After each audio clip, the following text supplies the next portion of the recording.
Interview. Hey guys, Dan here. We're having a look at Resistance 3. I've got Jon Paquette. Jon, thank you very much for joining me. Thank you. Now tell us a little about, we've just seen the demo, tell us a little bit about why Capelli is the focus of Resistance 3, and from a narrative point of view, why he's the best continuation, other than the obvious for the spoiler guys out there, why he's the natural progression of the Resistance storyline. Sure. Well, as you know, in Resistance 1 and 2, Nathan Hale was the main character, the player character.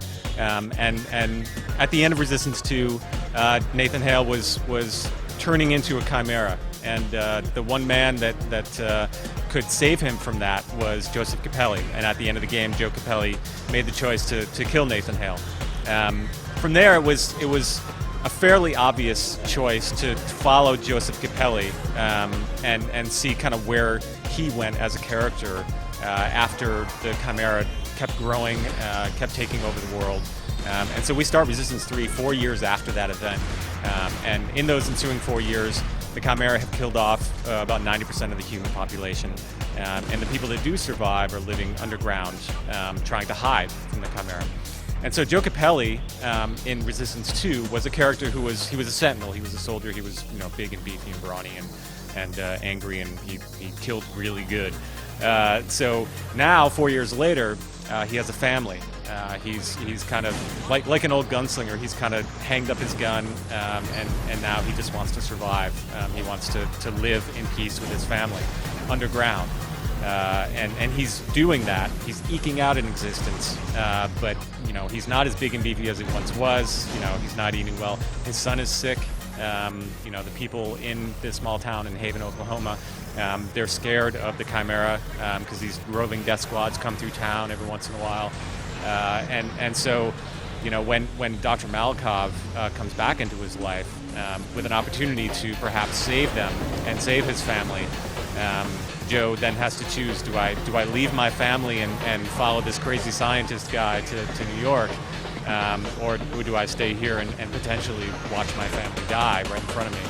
From a writing standpoint, obviously Capelli was a fairly minor character in comparison to Hale. How different is that from a writing point of view in terms of having a new canvas to give to the Resistance universe? Well, there's a couple things. I mean, you're right that Capelli was kind of a minor character in Resistance 2, although he did have a good connection with Hale. He was that guy who had always said, when you turn, I'm going to be the one to kill you. But I really kind of relish the idea of taking that character and turning it on its head. He was, like I said, this big, beefy, angry guy in Resistance 2. And to turn that guy into a family man was interesting, to me personally. And I think to a lot of us who are making the game. And to give him that motivation was a little bit risky, but I think in the end it feels like it really turned out to give him a clear motivation for why he needs to go on this really perilous journey. I enjoy doing that with characters, taking them in a direction that you might not think they would go. Now, we've just seen a new demo for the game. Tell us a little bit about, we've seen a couple of new enemy types, a few new weapons. Give us a bit of a top overview of exactly what you're showing here today. Sure. One of the things that you saw earlier today was the hybrid sniper, which is this sniper that cloaks and, obviously, hard to see. But they do have the laser that kind of shows where they are. And that's a new type of enemy for us. And then, as a weapon against a sniper, we have the Chimeran sniper rifle, the Deadeye, which is a really cool weapon that has both a primary and a secondary fire. The secondary fire is kind of like a press and hold, and you get a super shot that can obliterate any target that it gets. But it's a little hard to it's a little harder than a regular shot to pull off.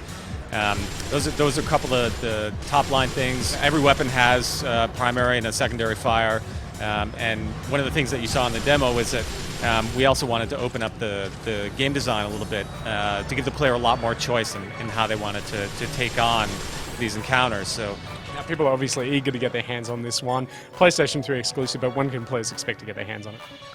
We are going to be on shelves September 6th. Jon, thank you very much for joining me, and you can check out more on Resistance 3 on GameSpot.com.